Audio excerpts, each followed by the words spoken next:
Dimanche 6 avril, la rivière Ndjili, qui sépare le district de Mont-en-Bas et le district de Tchangu, a été inondée depuis le samedi 5 avril 2025. En conséquence, le passage est bloqué et la population est invitée à éviter de traverser en raison des risques encourus.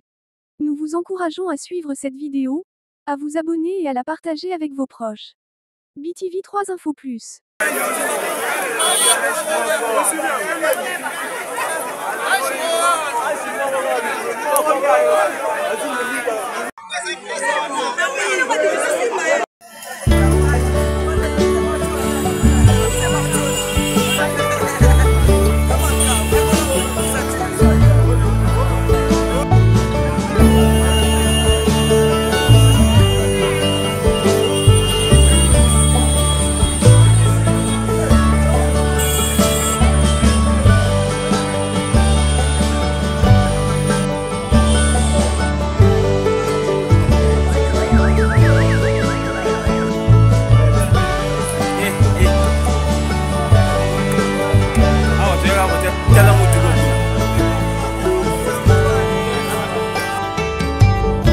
Donc, toi, on a des bonhommes à Vieux Laurent.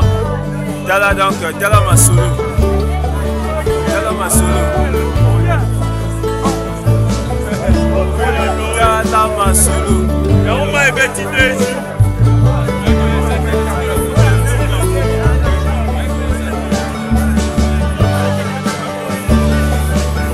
Vieux Laurent, donc, Tala Masulu. Tala Nzela Nigizani. Josaphat, c'est là que tu es là.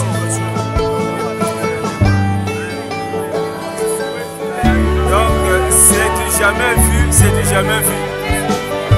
C'est du jamais vu, c'est du jamais vu.